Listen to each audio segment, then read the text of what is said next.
히브리서 12장 18절에서 24절을 보겠습니다.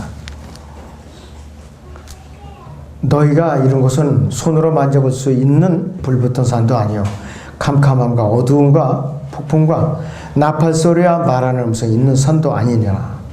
그 음성을 들은 자들은 자기들에게 더 말씀하시지 않기를 간구하였느니라. 이는 그들이 만일 들짐승이라도 그 산에 닿는다면 돌에 맞거나 화살에 맞으리라는 명령을 견뎌내지 못함이라. 그 광경이 그처럼 무섭기에 모세도 말하기를 내가 심히 두렵고 떨린다 하느니라.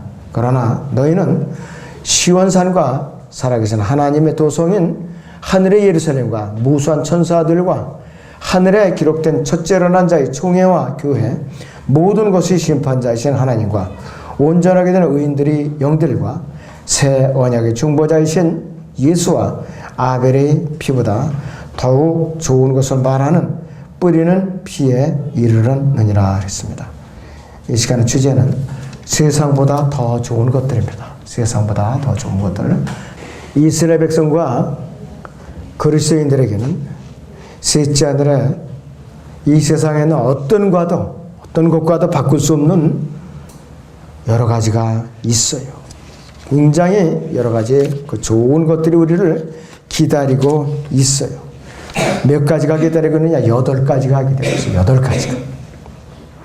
더 좋은 것들이 있는데 시온산이 있고 살아계신 하나님의 도성이 있고 하늘의 예루살렘이 있고 무수한 천사들이 있고 첫째로 난 자의 총회와 교회가 있고 모든 것을 심판자이신 하나님이 계시고 온전하게 된 의인들이 영들이 있고 새 언약의 중보자이신 예수님이 계시고 아벨의 피보다 더 좋은 것을 말하는 뿌리는 피, 이것이 우리를 기다리고 있어요.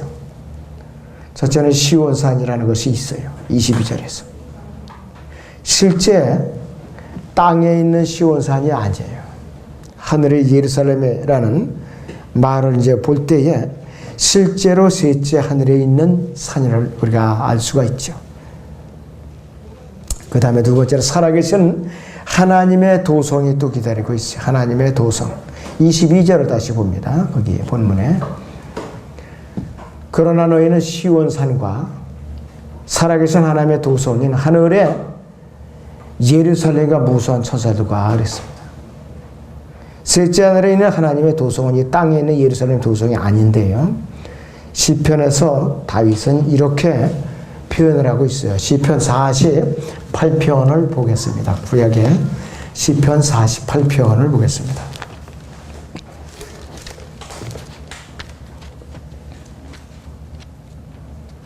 (48편) 1절에서 3절을 보겠습니다. 주는 위대하시니 우리 하나님의 도성과 그의 거룩한 산에서 크게 찬양받으시리로다. 북편에 있는 위대한 왕의 도성 시온산은 그 자리 잡은 곳이 아름다우며 온 땅의 기쁨이니 하나님께서 그 궁전들에서 피난처로 알려주셨도다 그랬습니다. 50편을 봅니다. 1절에서 2절을 또 보겠습니다. 1절에서 2절을 보겠습니다. 능하신 하나님 곧 주께서 말씀하셨고 해 뜨는 데부터 해 지는 데까지 땅을 부르셨도다. 완전한 아름다움인 시온에서 하나님께서 빛을 발하셨다다 그랬습니다. 2절이 땅에 있는 시온이 아니라 셋째 하늘에 있는 시온산을 말하는 것이. 살아계신 하나님의 도성은 이스라엘 백성도 기다려 있고 또 우리도 셋째 하늘에 올라가면 이것을 마음껏 즐기고 보고 감상할 수 있다 이것이에요. 말로 표현할 수 없어요. 세상에는 여러분들 그 산을 봐도 아름다운데 요즘 가장 아름다울 때 단풍 이런 데 들 때 셋째 하늘의 시온산은 말로 표현할 수 없는 그러한 아름다운 이제 산이라 이것이. 그 다음에 뭐가 또 기다리고 있나 우리에게 하늘의 예루살렘이 기다리고 있어요. 하늘의 예루살렘.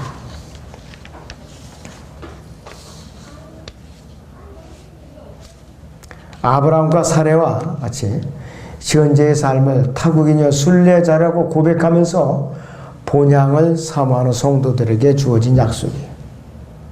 영원에서 그리스도인들이 거주할 도성이죠. 영원에서 그리스도인들이 거주할 도성이에요. 요한계시록 21장 2절을 같이 보겠습니다, 여러분들. 요한계시록 21장 2절을 보겠습니다.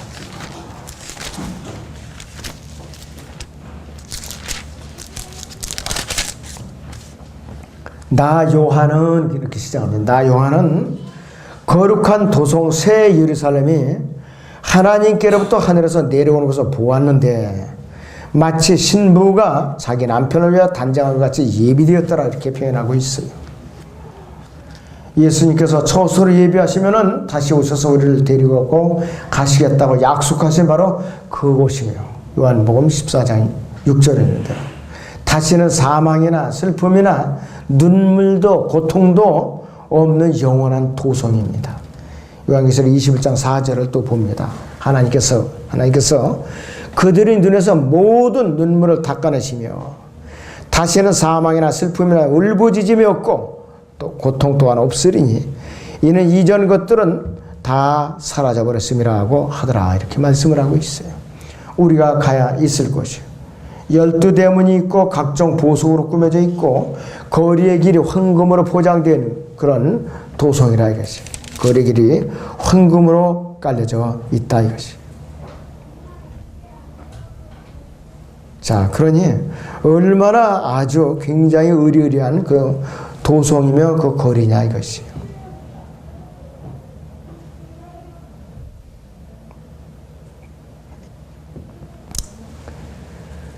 자, 그래서 이 도성이 엄청나게 의리의리하다 이것이. 12보석이 있고 그 성벽마다 다 보석으로 다 쌓여져 있대. 12대문이 있고. 자, 21절 보세요. 21장 21절. 또 그 12대문은 12진주니 그 문들은 각각 한 개의 진주로 되어 있더라. 그 도성의 거리는 순금이며 투명한 유리 같더라. 금값이 요즘 계속 올라가죠. 그런데 예루살렘 도성의 거리가 아예 금으로 다 포장이 되어 있어요. 금으로 다. 아스팔트가 아니라 황금팔토로 다. 진짜 100% 순금. 국내에서 각 보석사 가서 파는 금은 많이 속여 팔죠. 불순물을 섞어가지고. 금이 되게 금으로 다 쳐주는 게 12K부터 시작을 해요. 그 이하는 금으로 쳐주질 않아요. 그리고 14K, 18K, 24K 그렇게 나오죠. 이에다 해두는 게 되게 돈이 좀 부족한 사람들 한 18K 정도 해놓고 좀 돈 있는 사람들 24K 정도 해놓고 형편이 좀 안 된다. 그러면은 14K 정도 하는데 14K 정도 하면은 노란 색깔이 안 나와요. 하얀 색깔이 나와요. 그렇게 차이가 나더라고요. 제가 일을 해보니까 그런 차이를 알겠어요, 이제.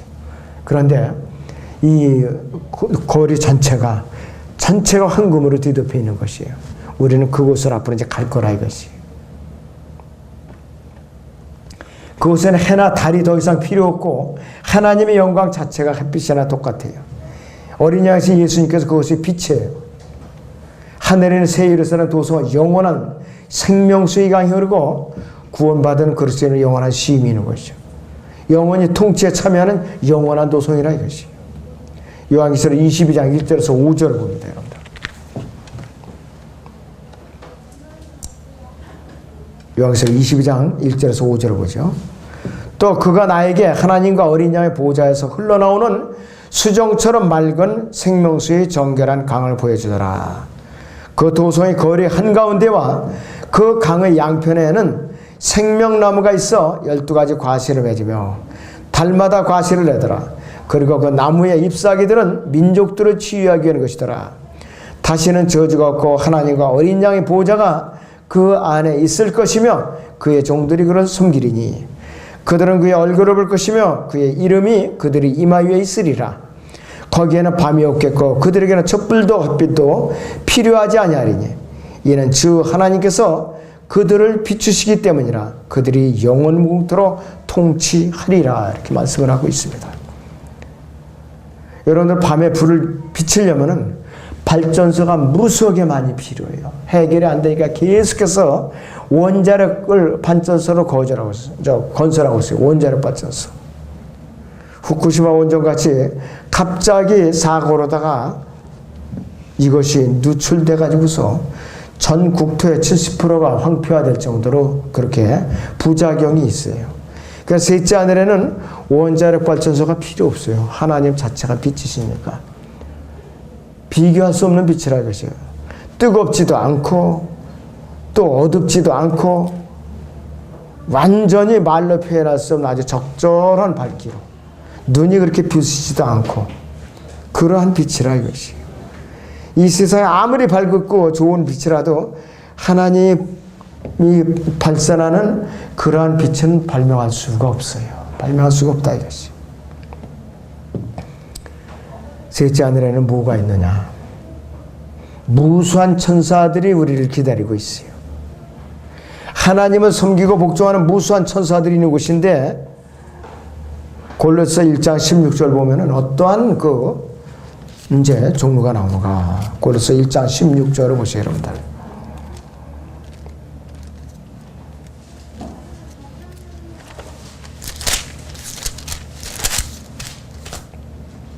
이는 만물이 그의 창조되되 하늘에 있는 것들과 땅에 있는 것들과 보이는 것들과 보이지 않는 것들과 보호자들이나 주권들이나 정사들이나 권세들이나 만물이 그에 의해 또 그를 위해 창조됐기 때문에 그랬어요. 보호자들, 주권들, 정사들, 권세들. 또 베드로전서 3장 22절을 보죠. 뭐라고 소개가 되는가? 천사들이. 베드로전서 3장 22절을 보겠습니다. 그는 하늘에 오르셔서 그랬습니다. 그는 하늘에 오르셔서 하나님의 오른편에 계시니 천사들과 권세들과 능력들이 그에게 순종하느니라. 천사들과 권세들과 능력들이 그에게 순종하느니라. 권세들과 능력들도 다 천사들이에요. 하나님을 보호자하는 천사들이야 이것이. 예수님께서는요. 이뿐만 아니라 이름으로 말할 수 없는 무수히 많은 천사들이 있어요. 예수님께서 하늘과 이 땅에 보이는 것들과 보이지 않는 모든 것들을 창조하신 분이에요. 그 중에 하늘에 있는 보이지 않는 것들로 스랍들도 지으셨어요. 6날개의 스랍들, 이사야서 6장에 나오는. 또 하늘에 보이는 것들이 있죠. 은하수가 있고 은하수가 뭉쳐서 있는 성단이 있고 또 성단이 또 너머에 또 멀리 떨어진 성운이 있어요. 또 은하수 안에 또 별들이 무수하게 군집해 있어요. 해와 달을 만드신 분이에요. 하늘과 땅에서 동시에 보이지 않는 것들로서 무수한 천사들도 있다 이것이에요. 이 땅에 보이지 않는 것으로서 끝없이 깊은 구렁도 만드신 분이에요. 구렁도 예수님이 만드신 분이에요. 땅에 보이는 것들로서는 뭐를 창조하셨느냐? 강 나라별로 경계를 통치구역을 정하셨다 이것이. 또 피조세계, 섬들, 해변들, 강들, 수많은 산들, 각종 식물, 나무들, 새들, 동물들, 여러 가지 바다들, 그 다음에 구름들 다 지으셨어요. 그럴 때는 인간이 개발한다고 그리고 자연적으로 이루어진 강이나 바다를 갖다 막는 거는 하나님을 대적하는 개발이에요. 그냥 놔둬야 돼요. 최소한도 구조 변경을 시키지 않는 범위에서 활용을 해야지 인공적으로 억지로 막아서 하면은 인간에게 주는 피해가 더 큰 것이에요. 이 전남 쪽에 큰 그 만을 갖다 가로막았죠. 지금 얼른 생각이 안 나네. 그 가장 큰 거. 그래서 그 조류의 방향이 바뀌었다고 그래요. 거기가 엄청나게 환경에 영향을 미치고 있는 것이에요. 그리고 강 겉에 강에 보나 댐을 계속 만들어 놓으면 적조 현상을 만들어 가지고서 사람들이 생명의 위협을 받아요. 사람의 생명의 위협. 그래서 최대한대로 변형을 시키지 말고 우리가 활용해야 된다 이것이. 그리고 하늘에 기록된 첫째로 난 자의 총회와 교회가 우리가 올라가면 볼 수가 있는데 그것이 뭐냐? 바로 여기서 첫째로 난 자는 누구냐 이것이에요. 신약의 로마서 8장 29절이나 우리는 골로새 1장 15절 등에 나오는 예수 그리스도를 만약에 첫째로 난 자로 이 구절을 갖다가 우리가 본다면은 신약교회로 보는 것이 가능하지만은 구약에서 첫 태생은 이스라엘을 지칭해요. 그리고 하나님의 아들이라고 기록을 하고 있어요. 그래서 여기 나오는 이 첫째로 난 자의 총회와 교회는 이스라엘을 말하는 것이요. 이스라엘은 광야에서 교회라고 불렀죠. 사도행전 38절에서는 광야의 교회라고 그랬어요. 광야의 교회. 세상에서 가장 컸던 교회. 장정들을 그래서 아이들, 부녀자까지 합해서 200만 정도가 되는 광야의 교회라 이것이.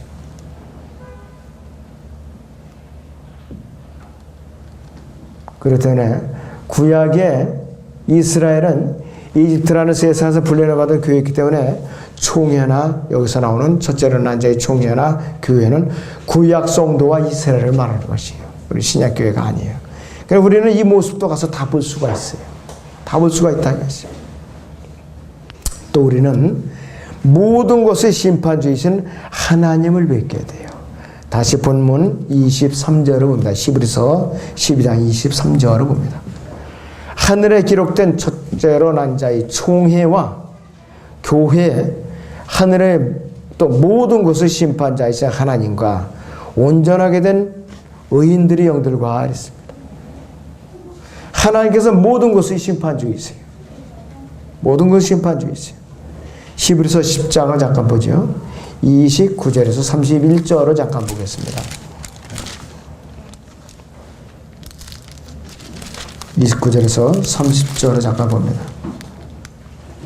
하물며 하나님의 아들을 발 아래 짓밟고 또 자신을 거룩하게 하는 그 언약의 피를 거룩하지 아니하는 것으로 간주하고 또 그 은혜의 영을 모욕하는 자가 얼마나 더 심한 형벌을 받아야 마땅한지 생각하라. 이는 원수 갚는 것이 내게 있으니 내가 갚으리라 주가 말하노라 하셨고 또다시 주께서 자기 백성을 심판하시리라고 말씀하신 그분을 우리가 알기 때문이니 살아계신 하나님의 손안으로 떨어지는 것은 두려운 일이라 이렇게 말씀을 하고 있습니다.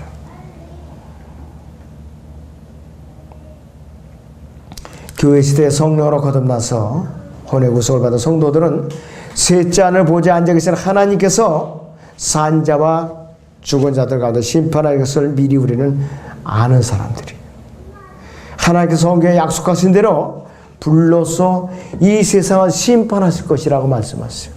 거듭난 성도들은 교회 시대에 거듭난 성도들은 그리스도의 심판석 앞에서 우리는 심판을 받죠. 행위대로.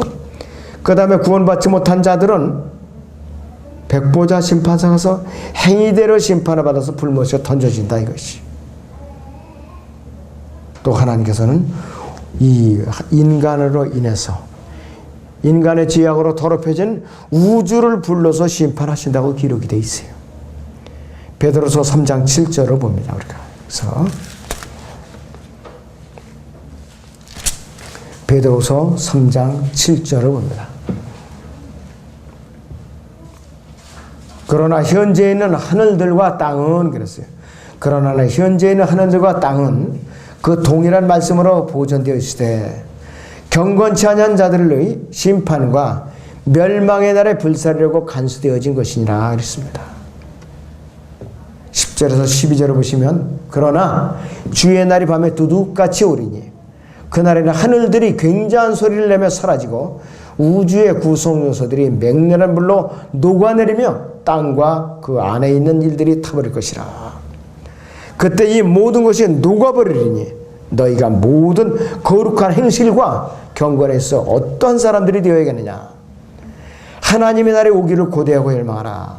그때는 하늘들이 불에 타서 녹아버리고 우주의 구성 요소들도 맹렬한 물에 녹아버릴 것이나 우리는 그의 약속대로 의가 거하는 새하늘과 새 땅을 기다리는다. 이것이 하나님의 날. 하나님의 날은 영원을 말하는 것이죠. 영원. 모든 것을 심판주이신 하나님은 우리에게는 우리와 함께 영원에서 통치하실 바로 그분이라 이것이. 그리고 우리는 이 세상보다 더 좋은 누구를 만나게 되느냐. 온전하게 된 의인들의 영들. 구약 성도들과 신약 성도들을, 앞서간 성도들을 우리는 만나서 같이 교제하고 함께 주님을 섬기고 함께 주님께 찬양을 드리는 일을 하게 된다 이것이. 그런데 여기서 의인들은 just men이라고 해서 이렇게 영어로 다 되어 있어요. 바울 서신 신약에서는요, 로마서 1장 7절에서는 의인은 믿음으로 말미암아 살리라 하는데 여기서 그 의인은 더 just라고 그랬어요. 교회 시대에 우리가 의인이 된 것은 뭐냐? 예수 그리스도의 의를 전가받았기 때문에 우리가 불의를 주님께로 넘겨줬기 때문에 하나님의 의를 우리가 전가받은 것이에요. 우리는 개인적으로 의인이라고 불릴 만한 그 사유가 눈꼽만치도 없는 사람들이에요. 아주 죄악의 악취가 풍기는 자들이었다 이것이. 그러나 하나님의 의신 예수님께서 내 안에 들어오셨고 또 내 불의가 하나님께로 넘어갔기 때문에 치유한자에게 멋지게 이루어졌기 때문에 우리는 의인이라고 불리게 된 것이에요. 물리학적으로 치유한작용을 하면 부작용이 따르잖아요. 잘못 치유한작용은 부작용이 따라요. 잘못하면 화상도 있고 이 손이 썩기도 하고 폭발하기도 그런다 이것이. 우리는 하나님의 의와 우리의 불의가 주고받는 치유한작용에 멋지게 일어나면은 영원히 썩지 않은 그리스도의 향기가 풍기는 치유한작용이 일어나는 것이에요. 얼마나 멋진 치유한작용이에요. 이왕이면 치유한작용을 그렇게 매듭지으려면 예수님을 믿고 구원을 받아야 돼요. 그런 걸 여러분 물리적으로 다 설명을 해 주시라고 구원 상담을 할 때에. 그러면은 솔깃하게 들을 수가 있어요. 특히 중고등학생들.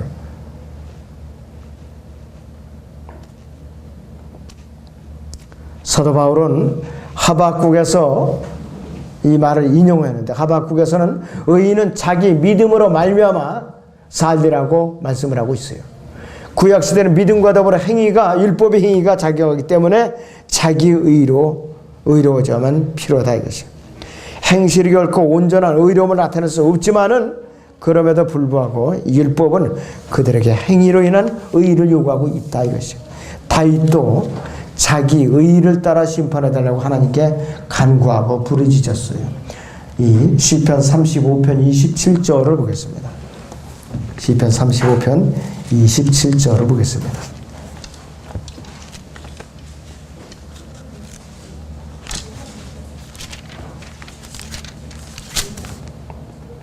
나의 의로운 명분에 찬성하는 자들로 나의 의로운 명분에 찬성하는 자들로 기쁨으로 외치며 기뻐하게 하소서.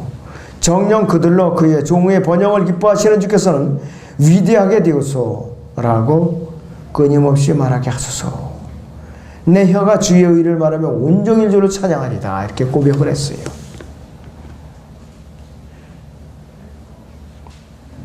앞서가는 성도들이 하늘에 셋째 하늘에 있기 때문에 온전하게 된 의인들이 영들이 신약 성도들에게 적용할 수도 있어요.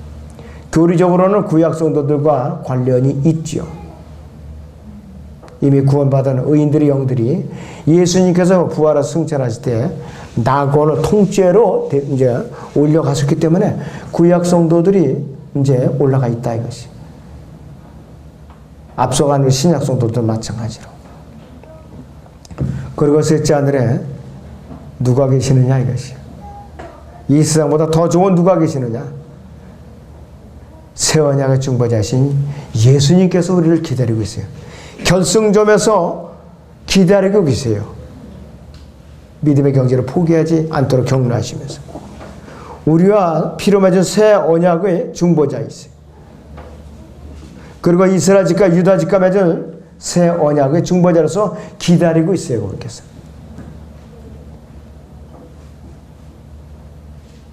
우리 성도들이 이미 새 언약을 이제 맺어갖고 효력을 발휘하고 있지만은 앞으로 유대인들에게는 대환란을 거쳐서 새 언약이 앞으로 맺어지려고 기다리고 있는 것이라 이것이. 그리고 우리 마지막으로 아벨의 피보다 더욱 좋은 것을 말하는 뿌리는 이 피를 우리는 볼 수가 있어요. 피는 무생물이죠. 일단 쏟아지면. 히브리서 12장 본문이 24절을 보죠. 12장 24절을 봅니다.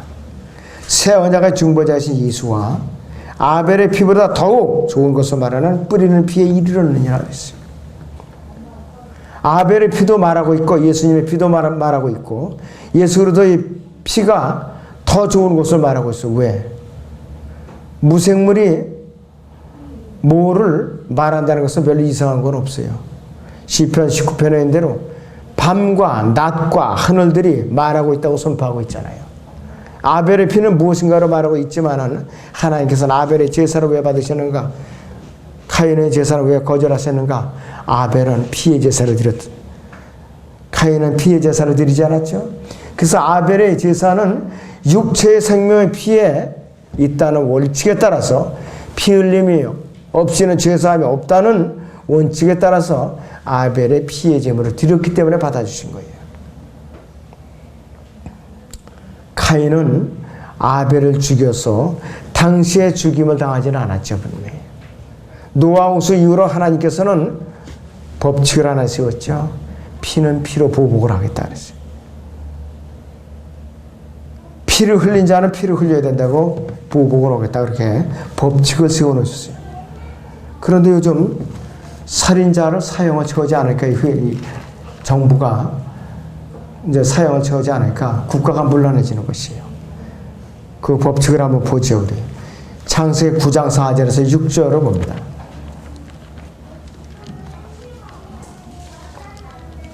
창세기 9장 4절에서 6절을 봅니다. 그러나 고기를 그 생명과 더불어 그 핏째 먹지 말지니라. 내가 반드시 너희 생명의 피를 찾으리니 모든 짐승의 손과 사람의 손에서도 내가 그것을 찾을 것이며 모든 사람의 형제의 손에서도 내가 그 사람의 생명을 찾으리라. 사람의 피를 흘리는 사람은 사람에 의해서 자기의 피도 흘려지게 되리니 이는 주께서 하나님의 형상대로 사람을 지으셨음이라. 이렇게 말씀을 하고 있어요. 출애굽기를 잠깐 보죠. 예, 출애굽기에서는 여기서 사람을 죽인 자는 반드시 이제 죽이라고 그렇게 이제 하고 있어요.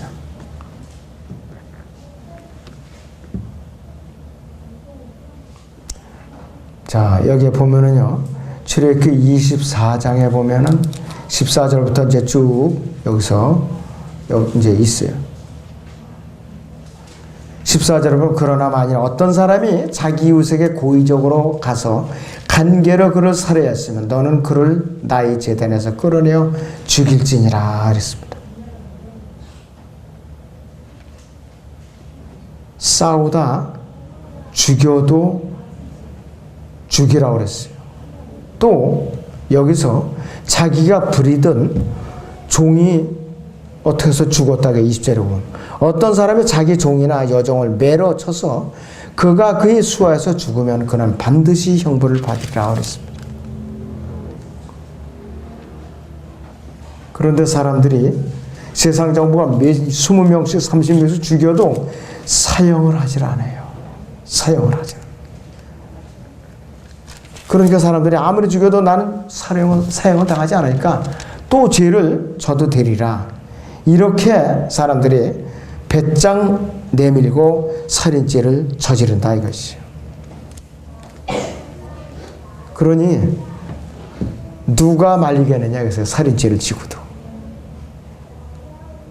그럴 때는 우리는 사형을 시켜야 돼요. 사형을 시켜야 된다고 해요. 현재의 법으로도. 예수님께서는 어떻게 하셨는가? 왜 그럼 아벨의 피가 말을 하는데 왜 중요하느냐? 어린 양으로서 드려지는 목자의 예표에 있기 때문에 중요한 것이. 또 예수님께서 목자의 동시에 어린 양이셨거든요. 아벨의 피는 바로 그것을 예표하고 있는 것이. 예수님께서 흘리신 피는 더 좋은 것을 말해요. 더 좋은 것. 어떻게 더 좋은 것을 말했느냐? 요한복음 19장을 보세요. 30절 보시면은 그때 예수께서 그 식초를 받으시고 말씀하시기를 다 이뤘다고 하시더니 고개를 떨구시고 숨을 거두시더라. 3, 4절에 그 병사들 중 하나가 창으로 주의 옆구리를 찌르니 거기서 피와 물이 나오더라 그랬습니다. 왜 아벨의 피보다 더 좋은가? 아담 안에서 타락한 모든 죄인들의 죄값을 다 지불하고 구속하는 능력의 선포이기 때문에 아벨의 피보다 예수님의 피가 더 소중한 피라고 성경에서 설명하고 있는 것이에요. 아벨의 피보다. 아벨의 피는 예수 그리스도의 피의 모형이었지만은 예수님의 피는 하나님의 피였었다 이것이. 영원히 썩지 않은 온전한 피였고 그 피가 말을 하고 증거하는 것은 육신으로 나타난 하나님이고 바로 그 하나님이 피를 흘리셨다는 것이에요. 그 피가 말하는 것은 뭐냐? 그분의 피가 영원한 피이고 또 구약의 제사장들이 해마다 피를 뿌렸던 것처럼 반복해서 더 이상 뿌려지도 않았고 단번에 영원히 뿌려지심으로써 영원히 완전한 속죄를 이루어놓으셨기 때문에 아벨의 피보다 굉장히 소중한 더 비교도 안 되는 피라 이것이. 예수님의 피는 아벨의 피나 구약의 동물들의 피와 달리 내적인 정결함과 개인적인 정결함을 증거하고 있는데 무엇을 이제 증거하느냐? 성도들의 양심까지도 들추어내서 정결케 하는 능력이 있기 때문에 아벨의 피보다 더 좋은 피라고 말하는 것이에요. 히브리서 9장 14절을 보세요. 히브리서 9장 14절입니다. 하물며 그래서 하물며 13절부터 황소와 염소의 피와 암송아지의 제도 불결한 자들에게 뿌려 그 육체를 정결함으로써 거룩하게 한다면 하물며 영원하신 성령을 통하여 흠없는 자신을 하나님께 드린 그리스도의 피가 어찌 죽은 행실에서 너희 양심을 정결케 하여 살아계신 하나님을 섬기게 하지 못하겠느냐. 히브리서 10장의 22절을 보겠습니다. 우리가 믿음의 온전한 확신 가운데서 진실한 마음으로 다가가자. 이는 우리의 마음은 핏부림을 받아 악한 양심으로부터 깨끗해졌고 우리의 몸은 순수한 물로 씻겨졌기 때문이다. 악한 양심으로부터 깨끗해졌다. 누구의 피로? 예수 그리스도의 피로서. 그래서 우리는 이 세상보다 더 좋은 것은 돈 주고도 살 수 없는 엄청난 좋은 것들, 이런 것들을 우리가 이 시간을 통해서 살펴봤습니다. 아무쪼록 우리는 셋째 하늘에 시선을 좀 고정을 시키는 것을 습관을 들여야 됩니다.